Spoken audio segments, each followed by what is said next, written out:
empiezo a partir de los años 90, que comienza la crisis económica en Cuba, lo que le llaman el periodo especial. Las instituciones cubanas estaban en un estado depauperado y teníamos la necesidad de una expresión directa porque el entorno estaba muy contraído.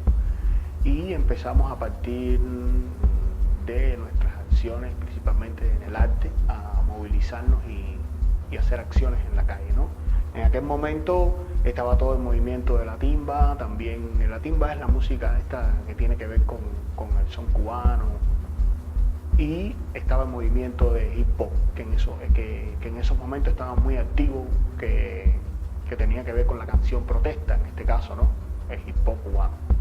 Y a partir de ahí nos activamos, empezamos a decir, bueno, vamos a intervenir las calles, vamos a poner un arte que estuviera a la altura de ese momento, ¿no? Que pudiera competir con lo que estaba sucediendo en el espacio público cubano. Y empezamos a arremeter con una serie de acciones en diferentes espacios en La Habana. El centro, lo axial de nosotros es la poesía. De una poesía partimos hacia lo que tiene que ver con lo más performático, ¿no? Empezamos a ver las carencias que había en el entorno, las necesidades que tenían las personas y empezamos a obrar en torno a eso, buscarle soluciones. Estábamos buscando un arte que resolviera cosas, que pudiera solucionar determinadas situaciones que estaban sucediendo en la realidad cubana, en el barrio principalmente, muy puntual, ¿no? Y con el desempeño poético, la elaboración de una imagen potente, empezamos a llamar la atención sobre diferentes problemáticas del entorno o lo que estaba sucediendo en la comunidad, ¿no?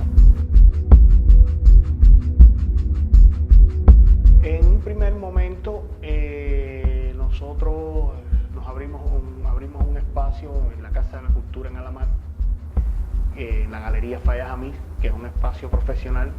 Ahí hablamos con el director de la galería y nos dio un espacio. Primeramente fue un diálogo directo con las instituciones, es decir, no fue en contra, fue frente a las instituciones. En la medida que nosotros fuimos profundizando en la situación real, social y política cubana, se fue intensificando nuestras acciones, estiramos un poco más los límites dentro de la institución hasta que se quebraron definitivamente y bueno, nos expulsaron de la institución. Pero hasta ese momento nosotros logramos hacer como 11 festivales dentro de la institución con mucho impacto. Festival Poesía Sin Fin, un festival que alcanzó a nivel nacional, asistieron muchos poetas, premios nacionales, jóvenes poetas, poetas de mucha fuerza. Y cuando te hablo de la poesía, no solo es la escrita, nosotros teníamos un concepto más amplio de la poesía, ¿no? Que involucraba todo lo que las personas alcanzarse o que pudieran alcanzar con alta especialización, ¿no?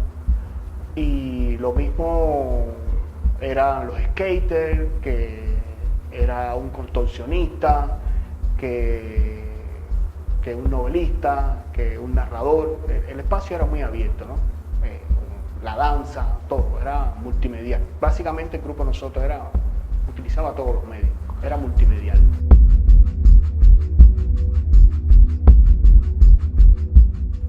Bueno, la expulsión, inmediatamente que apareció nuestra experiencia desde el punto de vista de la vanguardia artística, de tomar los espacios públicos, también se estaba desarrollando en Cuba paralelamente una oposición, ¿no? Que estaba tomando también las calles. Hasta ese momento eran como dos líneas paralelas, es decir, no había encuentro, ¿no? No había encuentro entre esas dos extremos. Pero a medida que se fueron intensificando la situación nacional, nosotros nos fuimos planteando buscar un espacio de diálogo con todos los cubanos, ¿no? Básicamente, es decir, teníamos el concepto, queríamos romper el concepto de contrarrevolucionario y revolucionario, En ese espacio intermedio queríamos establecer una norma de encontrarnos y mirarnos los cubanos. Y para eso empezamos a dialogar con todos los cubanos, ¿no? Es decir, desde la institución hasta el espacio de la disidencia cubana. A partir de ahí es donde comienza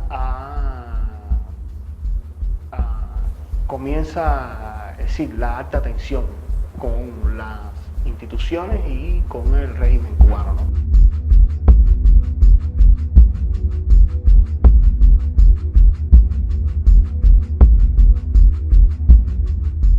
Sacarnos de la institución siempre estuvo como una espada de Damocles sobre nosotros. Por lo tanto, siempre estuvimos construyendo un espacio de contingencia. Y ahí empezamos el otro proceso. Ya cuando nos sacan de las instituciones, es decir, que fue muy desagradable porque nos rodearon policía, pusieron ambulancia, nosotros estábamos con todos los niños dentro del espacio, nos exigieron que debíamos salir de ahí, nosotros le planteamos que queríamos hablar con el ministro, que queríamos tener un diálogo, ese diálogo no se da, viene el viceministro Rojas y nos dice que la orden está dada y nosotros le planteamos que no íbamos a salir de ese espacio. Creamos como un punto de resistencia para dramatizar el hecho de que nos habían sacado de esa institución. Eso no podía quedar impune de esa manera y por eso fue que dramatizamos fuertemente y nos quedamos en la institución como respuesta de la resistencia. Ya en un punto determinado decidimos que el festival no dependía propiamente del espacio donde estábamos, sino que el festival se podría hacer en otros lugares. Entonces pasamos a nuestras casas. Ya cuando tú pasas a tu casa como espacio vital, a rehacer las actividades culturales ya en el centro del barrio, entonces hay otras normas de convivencia ciudadana y entonces hay más carencia a la hora de hacer el festival, en el sentido de que no puedes tener un público amplio, porque los espacios de nosotros eran pequeños, una sala, y el festival pierde un poco de impacto público, ¿no? Pero alcanza fortaleza porque ese año en que nos sacan de la institución, muchos intelectuales responden a un sí y van a nuestro espacio, poetas muy importantes, ¿no? A partir de ahí ya ya es un festival vigilado. Es verdad que estaba permitido en el sentido de que no lo interrumpían, pero sí era un festival vigilado por todo. Siempre había motos de la seguridad, siempre teníamos gente vigilando. Por lo tanto, muchos de los artistas que iban al festival los fueron llamando, le decían que no fueran a ese festival, que ese festival era un festival contrarrevolucionario, que realmente no valía la pena ir a ese festival. Es verdad que nos quedamos con un grupo más pequeño de artistas, pero la actividad del festival duró muchísimo tiempo más, ¿no? Es decir, no muchísimo tiempo, sino estuvimos como 4, 5, 6 años más haciendo el festival en las casas. Fue impactante porque a partir de ese momento el festival se empezó a hacer en diferentes casas. Se hizo con Estado de Sá, se realizó en el espacio de Giovanni Sánchez, en el espacio del CIR y en otros lugares también, ¿no? En Centro Habana, en La Habana Vieja, en Playa. El festival con su pequeño impacto y su pequeño espacio logró como fractalizarse, ¿no? Es decir, que llegara a más personas. Llegara a más personas porque no porque asistieran muchas, sino porque íbamos a las comunidades y eso nos permitía un diálogo más enriquecido con los diferentes municipios de La Habana y las diferentes comunidades.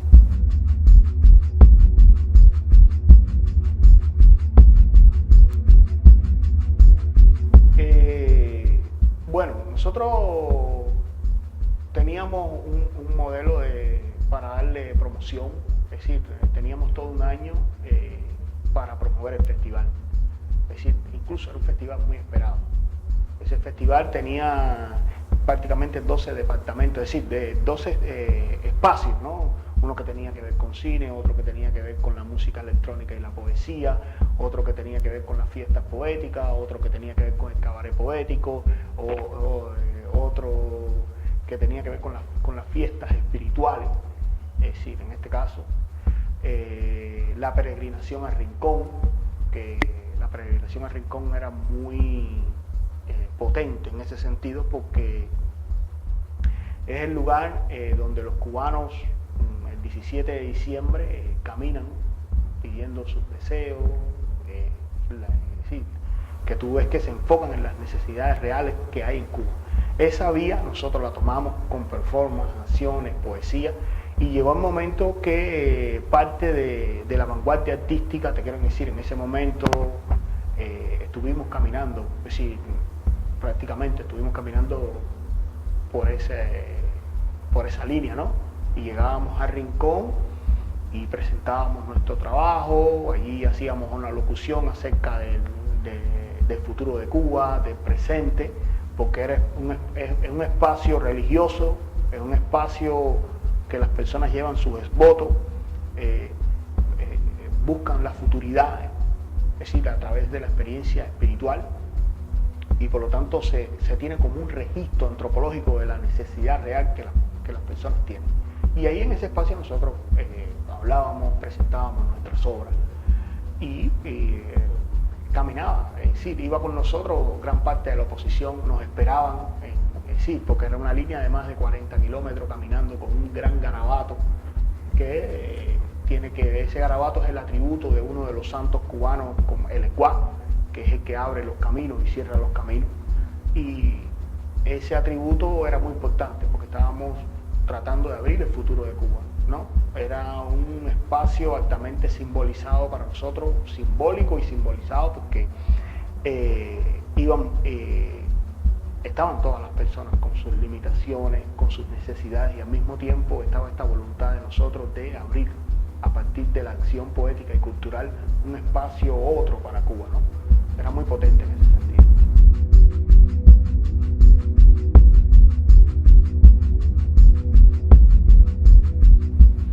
La revolución siempre promovió esto de que era hija de la cultura, ¿no? Es verdad que la cultura en Cuba, hay un ministerio, hay políticas culturales, se benefician algunos espacios y tiene de alguna manera la conexión con muchos artistas que creen en la revolución. Pero a partir de los 90, estoy hablando de un sector, porque hay que hablar de palabras a los intelectuales a Fidel, dentro de la revolución todo, contra nada, que es básicamente la política cultural del país, ¿no? Que hizo muchas restricciones y en los años 60 y 70 hubo la parametración, es decir, a partir de la política cultural del país, muchos artistas fueron a prisión, fueron a trabajar en campos de concentración como los MAP, y eso siempre estuvo como una espada encima de las cabezas de la cultura cubana. Es decir, la cultura cubana es verdad que se ha desarrollado, pero también es maniatada, ¿no? Es maniatada a partir de determinadas políticas culturales que no permiten la manifestación en toda su totalidad.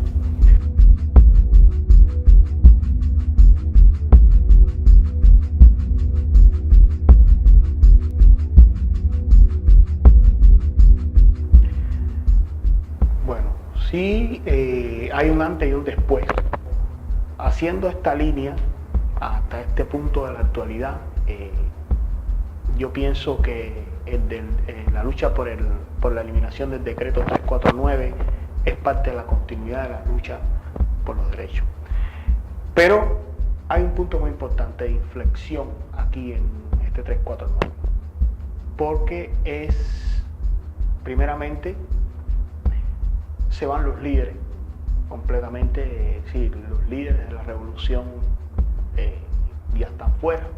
aparece un nuevo presidente y aparece con un código que yo digo que es un código de la censura, ya convertido en penalidad, y esto cambió totalmente la manera en que estábamos mirando la política cultural cubana. La política cultural cubana desde un comienzo es un entramado metafísico, te quiero decir, de ideas en torno a lo que debe ser la política, de concepciones ideológicas, pero ya con el decreto ya es una penalización, es institucionalizar la censura directamente.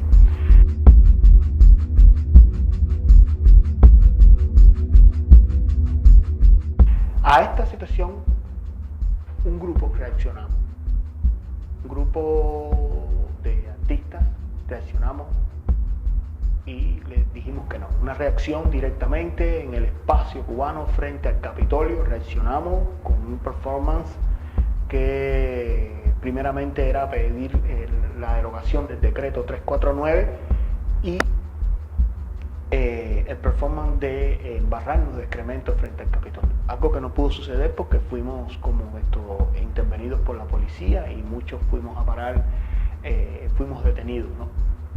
Pero a partir de este momento comenzó todo un impulso que fue llegando a través de los medios, de las redes sociales. Fuimos conectando con muchos intelectuales dentro y fuera del país y se fue creando una masa crítica a partir de las intervenciones de los intelectuales, su escritura. Divulgamos el decreto, que es un elemento muy importante, la divulgación del decreto. Los artistas y las personas pudieron leer y mirar en primer plano esta propuesta, esta ley de propuesta, este decreto ley, que es la propuesta del Partido Comunista Cubano, del Ministerio de Cultura, y inmediatamente muchos artistas se sumaron. Se creó una sinergia real.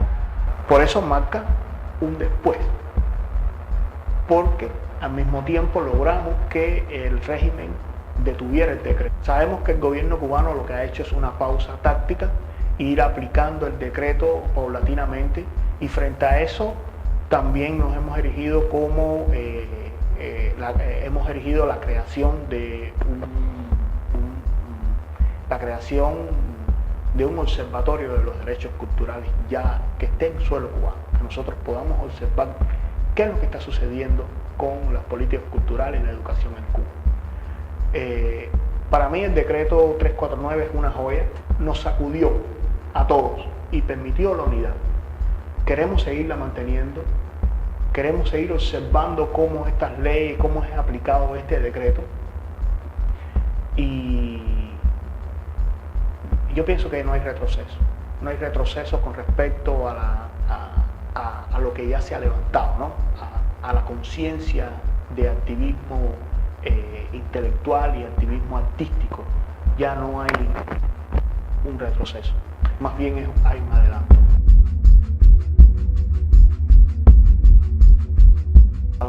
Sí, desde el punto de vista internacional tuvimos mucho impacto. A los 3 meses, a partir de que empezó la campaña, muchas instituciones se pusieron a favor, ¿no? Amnistía Internacional, la Unión Europea, muchos respondieron, de hecho Cadal, se hicieron eco de la situación real que estaban pasando los artistas en Cuba, ¿no? Es decir, muchas instituciones, muchos activistas alcanzaron a ver el decreto y pronunciarse en contra de él. Sí, tuvimos realmente buen impacto a nivel internacional.